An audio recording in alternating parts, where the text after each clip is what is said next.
expect work-from-home arrangements to become a more mainstream option. Majority of employers said that they would allow their workers to continue to work from home for at least a quarter of the time.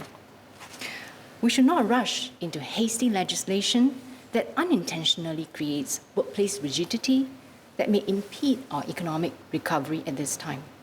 In fact, what I think we should focus on is in enabling employers and employees with resources and with guides to help them implement work from home and flexible work arrangements in a practical manner and a sustained manner. Even as work from home arrangements stabilize, we are mindful of the risk from blurred work-life boundaries.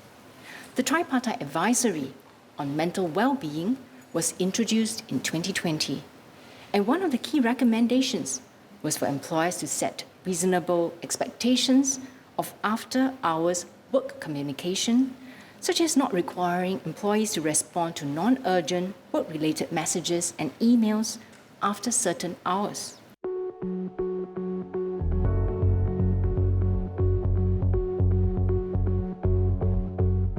In the near term, Singapore is likely to continue to face external cost pressures. This is due to the global energy prices remaining elevated and bottlenecks in global transportation, as well as the supply-demand mismatches in various commodity and goods markets, which are likely to persist for a while. However, MTI and MES expect these rises to be temporary and pressures to ease gradually over the course of the year.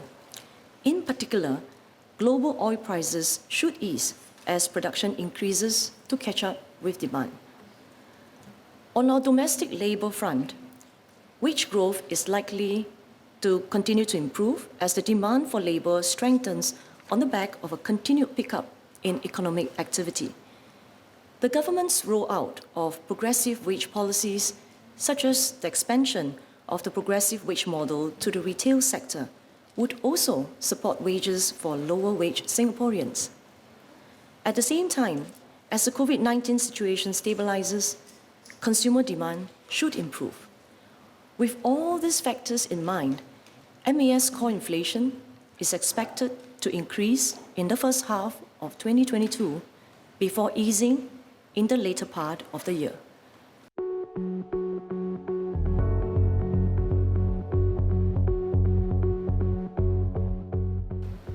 First, the government is striving hard to keep Singapore economy competitive so that we can keep creating good jobs for Singaporeans and to bring sustainable wage growth for Singaporeans.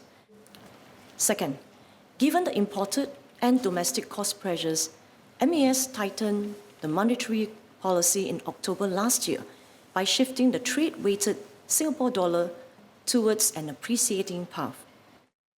Third, the government carefully manages domestic supply-side constraints, such as the supply of industrial and commercial space, to help rein in business rental costs that may translate to higher consumer prices. Fourth, the government has been diversifying our food import sources, and today, our food supplies come from more than 170 countries and regions from the world. Fifth, the government works closely with industry partners, including major retailers, to ensure that the prices of daily necessities and food items are competitive and affordable. Last but not least, our sixth strategy.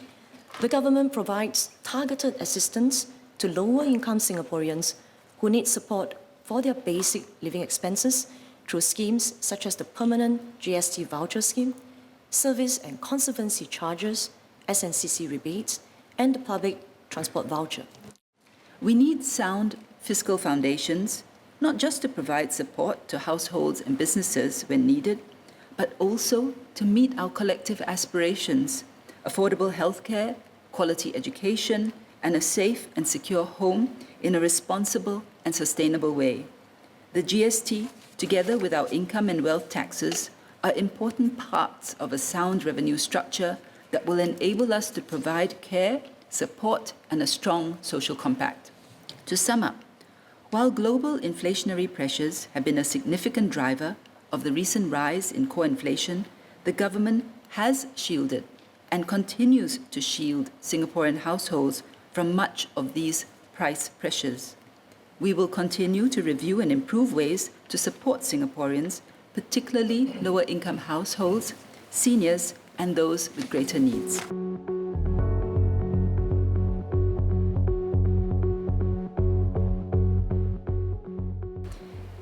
We said the exact timing would depend on the state of the economy and how much our expenditures grow and how buoyant our existing taxes are. And we said all that before COVID-19. Then the pandemic came along. So we then said in 2020 that the GST rate increase would not take place in 2021. And that was in direct recognition of the hardship that was felt by people because of the pandemic. So it's not something we can put off forever, but the exact timing is something that we have to think about. In deciding the timing for the GST hike, we are carefully considering all the overall economic conditions. The economy is recovering steadily, and barring fresh disruptions, it should grow in step with global economic recovery, and we expect GDP to grow by 3 to 5% in 2022. Irrespective of whatever date we may say that GST takes effect, can we delay the impact on Singaporeans? And the answer is that we have designed it such that yes, we can delay the impact on Singaporeans. Through the assurance package, for the majority of Singaporeans, we will delay the impact for them effectively by 5 years.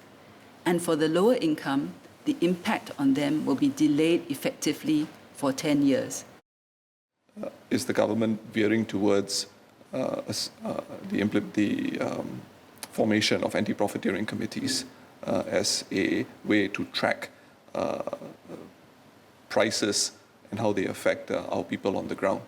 What has been the government's progress on lowering regulatory costs for businesses as a way of combating inflation? I cited a six-pronged approach, a multi-pronged approach, because this will allow us to really take a very comprehensive stance and engage with our SMEs, our trade associations, and of course, at the same time, leveraging our extensive network of FTAs to provide market access for our companies. And I cited the first strategy is really on working hard to keep our economy competitive, working hard to create good paying jobs that generate real wage growth for our Singaporeans. So really it's about providing conditions for our companies, especially our local SMEs, to create good jobs with sustained income growth that outpaces inflation. Because when companies raise their productivity, real wage growth will follow. When workers can attain real wage growth, they also have new skills to take on new jobs.